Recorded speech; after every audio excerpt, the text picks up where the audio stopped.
মেঘনার বুকে জাল পড়লেই এবার জেল জরিমানা। পহেলা মার্চ থেকে টানা 2 মাস নদীতে সব ধরনের মাছ ধরা সম্পূর্ণ নিষিদ্ধ করেছে সরকার। ইলিশ প্রজনন ও জাটকা সংরক্ষণে কঠোর অবস্থানে প্রশাসন। নদীতে নামলেই অভিযান, আইন ভাঙলেই শাস্তি।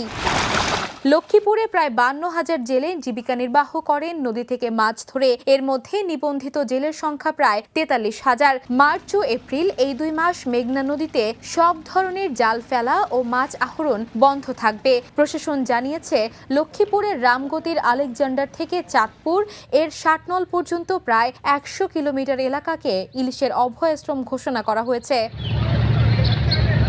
এ সময় শুধু মাছ ধরা নয়, ইলিশ আহরণ, পরিবহন, বাজারজাত ও মজুদও নিষিদ্ধ থাকবে। এমনকি সংশ্লিষ্ট এলাকার বরফকল বন্ধ রাখার নির্দেশ দেওয়া হয়েছে। নদী উপকূলবর্তী এলাকায় মাইকিং, পোস্টারিং সহ সচেতনতামূলক প্রচারণা চালাচ্ছে জেলা প্রশাসন ও মৎস্য বিভাগ।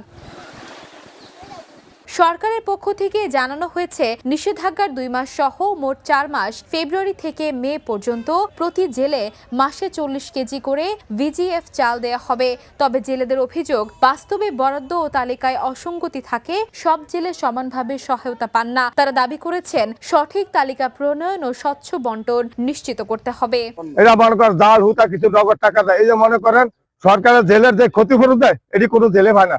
এটি সাধারণ যারা নেতৃত্ব দেয়, এরা বাদগুড়িয়া, এরা খায়ালে। লক্ষ্মীপুর সদর উপজেলার সিনিয়র মৎস্য কর্মকর্তা মোহাম্মদ মাহমুদুল হাসান চৌধুরী জানিয়েছেন, নিষেধাজ্ঞা কার্যকর করতে মৎস্য বিভাগ, উপজেলা ও জেলা প্রশাসন, পুলিশ এবং কোস্ট গার্ডের সমন্বয়ে প্রতিদিন অভিযান চালানো হবে। এই আইন অমান্য করলে জেল জরিমানার বিধান রয়েছে এবং প্রয়োজনে কঠোর ব্যবস্থা নেওয়া হবে। চাঁদপুরের ষাটনল থেকে লক্ষ্মীপুরে আলেকজান্ডার পর্যন্ত 100 কিলোমিটার জাটকার অভয়াশ্রম কার্যক্রম চলমান থাকবে।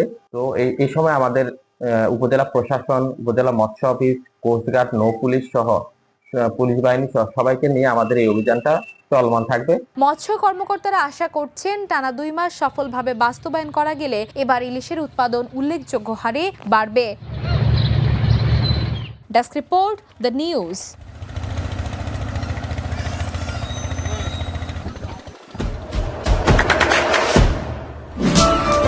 দেশে দেশে সবার সাথে দ্য নিউজ।